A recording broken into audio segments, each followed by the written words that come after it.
शत बात करने जब अब बात करने को कोई नहीं, शत बात करने जब बात करने को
तेरे तन को यमदूत आप उठा ले, हर दिन तेरे कफन को तो पीटेगा अपनी छाती, पीटेगा अपनी छाती, कुनबा उदास होगा, दो गज कफन का टुकड़ा तेरा लिबास होगा, दो गज कफन। किसी काम की दुनिया नहीं। और भैया कितना भी प्रेम कर लो बेटी बेटे को, ये साथ नहीं जाएंगे। कितना भी प्रेम कर लो घर की नारी को, ये साथ नहीं जाएगी भैया, आपको अकेले ही जाना होगा। नारी गृहस्थ बहुत करेगी, थोड़ी देर रो करके घर के दरवाजे तक रोक करके आपको विदा कर देगी, जाओ तुम्हारा काम खत्म। नारी गृहद्वारी सखा स्मशानी। तब ये सखा लोग आपको शमशान तक लेकर जाते हैं। केवल शमशान, और शमशान पर ये भी साथ छोड़ देते हैं। आप लोग नहीं देखे होंगे कि कोई गया हो अपनी मित्र की चिता पर खुद ही बैठ गया हो। हा? कितना भी घनिष्ठ यार हो, साथ नहीं जाएगा, बहुत साथ रहेगा। तो शमशान तक देह शिपाया, ये शरीर जिसके ऊपर हम लोग बहुत अभिमान करते हैं, हमारे समान बलवान कोई नहीं, हमारे समान धनवान कोई नहीं, हमारे समान विद्वान कोई नहीं, हमारे समान सुंदर कोई नहीं। हा? ये भी भैया काम नहीं आएगा। देह शिपाया, इसको भी चिता में जला करके खाक कर दिया जाएगा। बहुत थोड़े समय के लिए मिला है, शरीर भी साथ छोड़ दिया। कहां तक साथ देगा? चिता तक। फिर कैसे जाओगे? धर्मानुरागे गच्छति जीवै सह, परलोक में केवल आपका धर्म आपके साथ जाता है। यही कमाई जो आप सब सत्संग कर रहे हो, भगवान का नाम जप रहे हो, यही केवल आपके साथ जाएगा भैया, बाकी सब यही छूट जाएगा। ये धर्म आपका न आपका भाई आपसे बांट सकता है, न चोर चुरा सकता है, कोई आपसे इसको नहीं ले सकता। ये आपके खाते में लिखा जा रहा है। अब मर्जी आपकी कि वहां खाली हाथ जाना है कि कुछ लेकर के। राजा परीक्षित संतों की सभा में आए। सारे संतजन राजा परीक्षित को देख करके चिंतित हैं कि मेरे राजा का आज के 7वें दिन निधन होगा।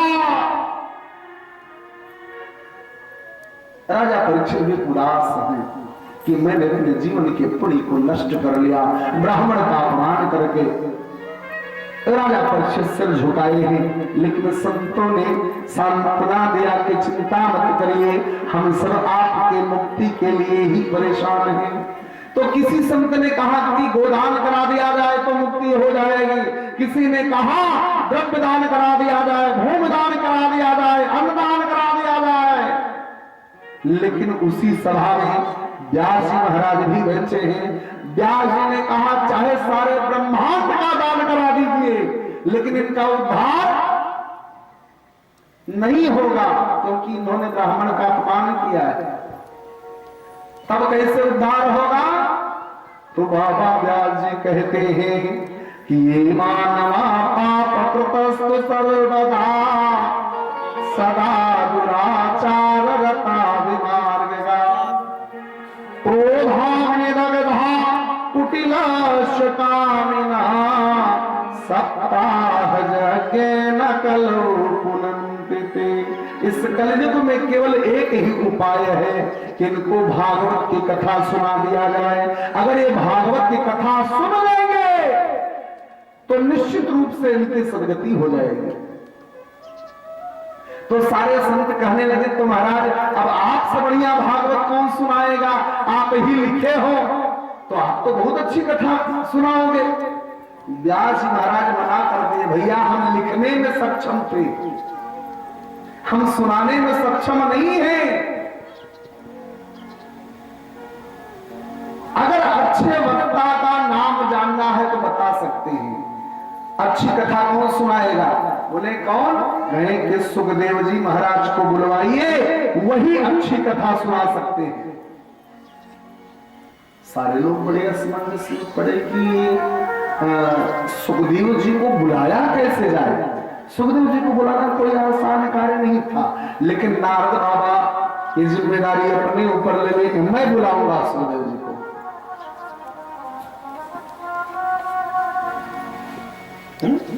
आपसे कोई पूछता है ना कि भैया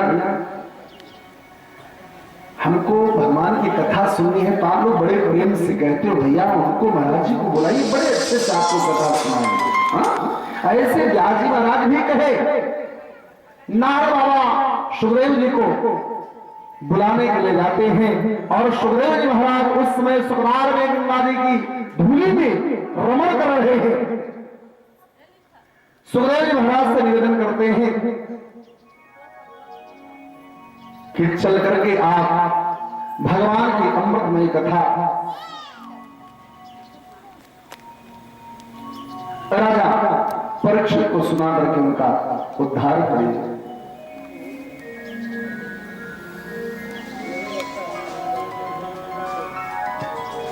सुखदेव जी महाराज यह सुनते ही कि मुझको भागवत की कथा सुनाने का भी अवसर मिला। सुखदेव जी महाराज चल पड़े। विशाल वक्षस्थल, आधार बाहो, सर्वांग केश उगे हुए हैं, मस्तक पर सूर्य सी चमक, छोटी सी नासिका, सूक्ष्म नेत्र लेकर के सुखदेव जी महाराज चल पड़े राजा परीक्षित का उद्धार करने। इधर जब राजा परीक्षित के पास में पहुंचे हैं तो राजा परीक्षित दूर से ही झुक करके दंडवत प्रणाम किए।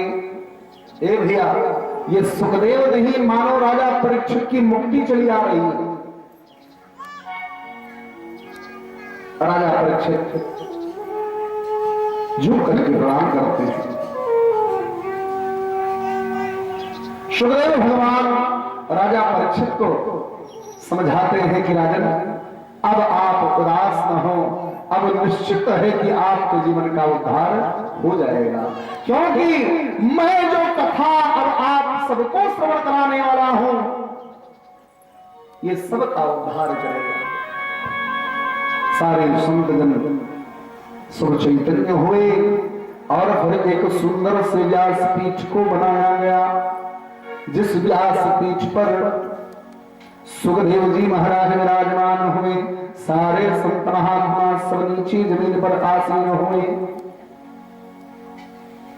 कथा सुनाने से पहले व्यासपीठ का नियम होता है, हम लोग व्यास जी का सम्मान करते हैं, पूजन करते हैं, तब कथा प्रारंभ होती है। यही पद्धति वहां भी थी। जब सुखदेव जी महाराज व्यासपीठ पर आसीन हो गए तो सबने मिलकर के सुखदेव जी को सम्मानित किया है, सुखदेव जी महाराज का पूजन किया है कि हरि की कथा सुनाने वाले, प्रभु की कथा सुनाने वाले, तुमको लाखों प्रणाम, तुमको लाखों प्रणाम।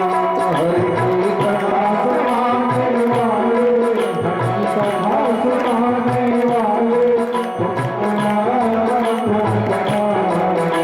लाखों प्रणाम। हरि की कथा सुनाने वाले, प्रभु की कथा सुनाने वाले, तुमको लाखों प्रणाम, तुमको लाखों प्रणाम। हरि की कथा सुनाने वाले, हरि की कथा सुनाने वाले, तुमको लाखों प्रणाम, तुमको लाखों प्रणाम। हरि की कथा सुनाने वाले, प्रभु की कथा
सुखदेव जी महाराज आसन पर आसीन हुए।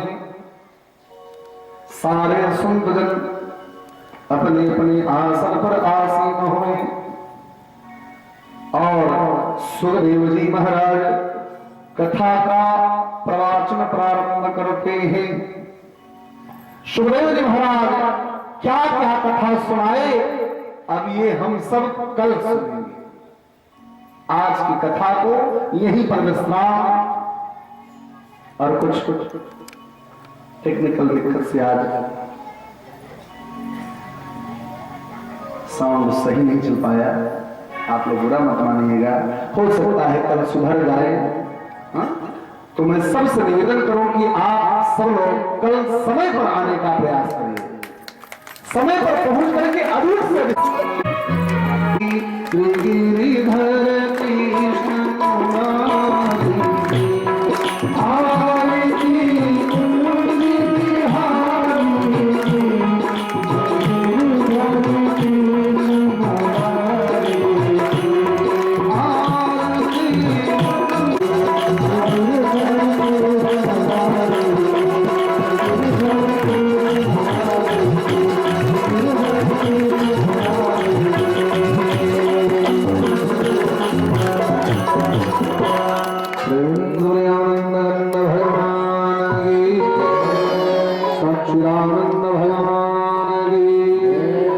सभी भक्तजन अपने अपने स्थान पर बैठ जाएं।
चक्षुः सूर्यो अजायत श्रोत्रज्ञश्चक्षुर्जगनिरजायत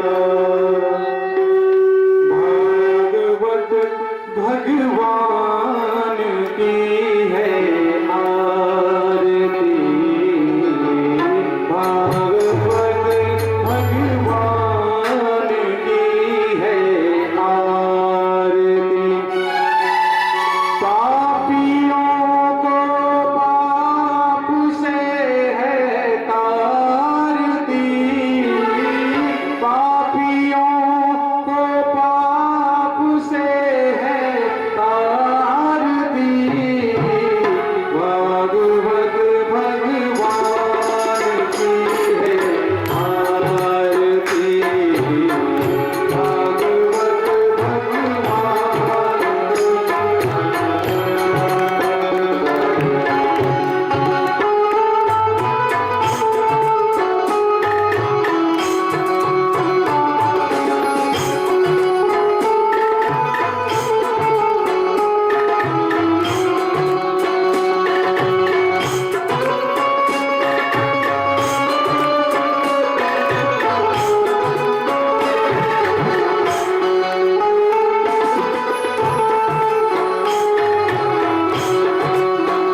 समर्पयामि। पुराण पुरुषोत्तमाय नमः।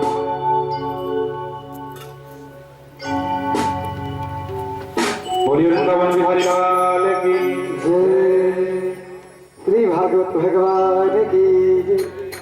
पूज्य गुरुदेव भगवान की जय। जय। जय जय श्री राधे।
प्राण प्रयाण समय कपवात पिप्तई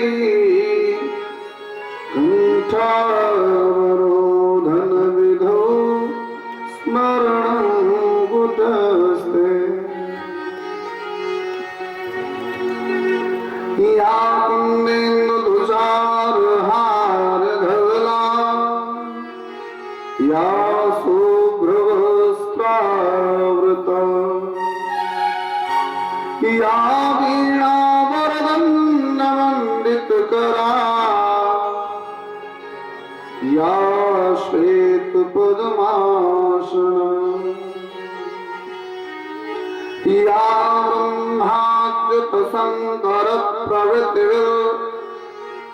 देवै सदा वंदिता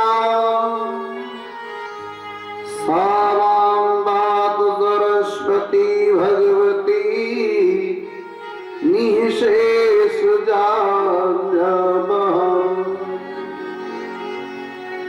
अखंड मंडलाकारं जातं येन चराचरम्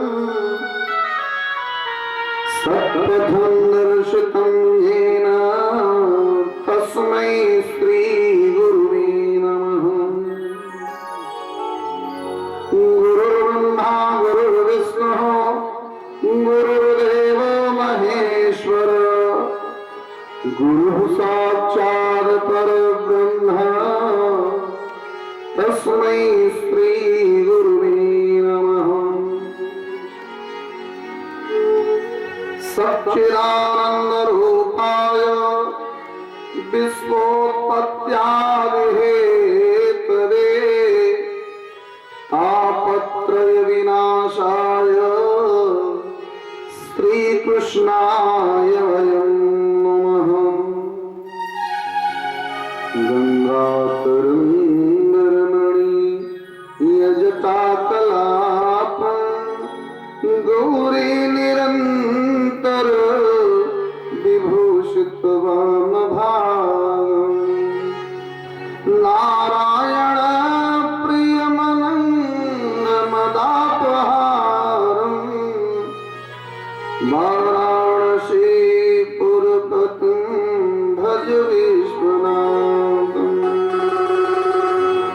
सानन्दमानन्दवने वसन्तम् आनन्दकन्दं हृतपापवृन्दम् वाराणसीनाथमनाथनाथम् श्रीविश्वनाथं शरणं प्रपद्ये श्रीविश्वनाथं शरणं प्रपद्ये मनोजं नारदतुल्यवेगं जितेन्द्रियं बुद्धिमतां वरिष्ठम् वातात्मजं वानरजोत्तमोऽख्यं श्रीरामदूतं शरणं प्रपद्ये श्रीरामदूतं शरणं प्रपद्ये। ॐ मुखे ते ताम्बूलं नयनयुगले कजलकला ललाटे काश्मीरं विलसति गले मापिकलता स्फुरद्वंशी दाटे प्रतुकटितटे हाटकमयीं भजां वाङ्गौरीं नगपति किशोरीमविरतम्। ॐ स्वस्ति श्री महागणाधिपतये नमः श्री महासरस्वत्यै नमः श्री सद्गुरुदेवाय नमः श्री राधाकृष्णाभ्यां नमः श्री शनिनाथाय नमः। ॐ हं हनुमते नमः। ॐ नमो भगवते वासुदेवाय। बंदहु कृष्ण चंद्र विनाशी बंदहु कृष्ण चंद्र विनाशी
स्मरणीय पूज्य गुरुदेव भगवान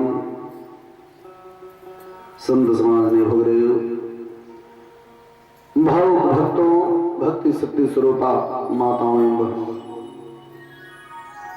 परम मंगलमयी परात्पर अखिलेश्वर कृपा प्राप्त भक्त वांछा कल्पतरो श्री द्वारिकाधीश जी महाराज और उनका ही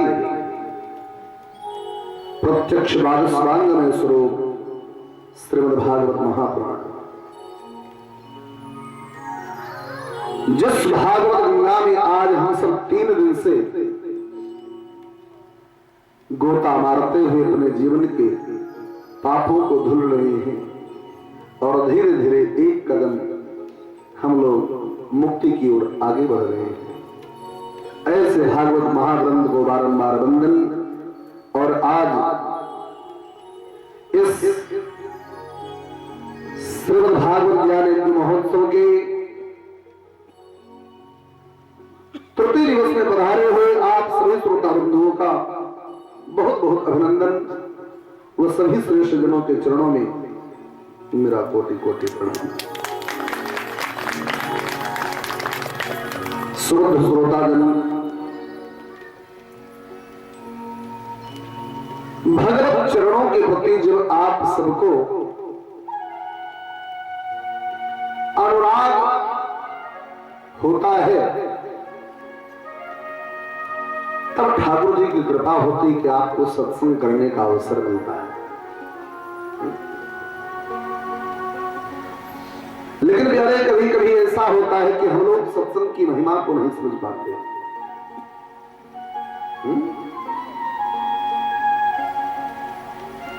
कभी कभी हम लोग सत्संग के सुंदर क्षण को अनायास में ही बिता देते हैं। ए भैया, यह भागवत भागीरथी जो बहती हुई आपके द्वार तक आई है, मैं तो कहता हूं क्षेत्र का बहुत बड़ा सौभाग्य है। बहुत बड़ा सौभाग्य है कि यहां पर भागवती गंगा बहती हुई स्वयं आई है। बंधुओं, एक गंगा है भागीरथी गंगा और एक गंगा है भागवती गंगा। भागीरथी गंगा भी पाप काटती है और भागवती गंगा भी पाप काटती है। दोनों के कर्म लगभग मिलते जुलते हैं, लेकिन प्यारे भागीरथी गंगा में स्नान करने के लिए आपको चल करके जाना पड़ेगा। हरिद्वार जाइए, प्रयाग जाइए, काशी जाइए, तब आपको स्नान करने का अवसर मिलेगा। लेकिन भागवती गंगा स्वयं बहती हुई आपके द्वार तक आई है। उस गंगा का अवतरण करने के लिए भी प्रयास किया गया। ऐसे ही गंगा जी नहीं आई। अंशुमान, दिलीप और भगीरथ ने 3 पीढ़ी तप किया, तब भागीरथी गंगा धरती पर आई। और भागवती गंगा भी ऐसे हमारे द्वार तक नहीं आते हैं। इसके लिए भी किसी न किसी को भगीरथ बनना पड़ता है। भगवान बाके बिहारी लाल की असीम कृपा किस भागवत के भागीरथी श्री विघ्नेश्वर श्रीवास्तव जी, जिनके ऊपर ठाकुर जी की कृपा हुई कि स्वयं भागवती गंगा बहती हुई आपके द्वार तक आई है। लेकिन भैया एक बात मैं सबको निवेदन करूं कि अगर भागीरथी गंगा को केवल भगीरथ ने धरती पर लाया तो भगीरथ के द्वारा आई हुई गंगा तब से लेकर अब तक सबका पाप धुल रही है। जितने लोग गंगा में स्नान करते हैं हर किसी का पाप भागीरथी गंगा धुल रही है। ऐसा नहीं केवल भगीरथ का पाप धुल रही है। तो आप लोग भी अपने मन में विश्वास रखें कि भले यह भागीरथी गंगा भागवती गंगा विमलेश्वर श्रीवास्तव जी के द्वारा इस धरा पर आई है, लेकिन वही प्रभाव हर किसी के लिए है, जन जन के लिए वही प्रभाव है जो आपके लिए भैया। कल हम सबने भागवत के महात्मा को जाना कि भागवत किस प्रकार से हमारे जीवन का उद्धार करती है। और जब जीवन संशय से घिर जाए, जब हमको कहीं भी मुक्ति का साधन न दिखे, तो हम भागवत की शरण में आ जाए। भागवत हमारा उद्धार कर देती है। इसी क्रम में हम सब आज कथा में प्रवेश करें कि इससे पूर्व एक बार हरिनाम संकीर्तन और फिर कथा में प्रवेश। राधा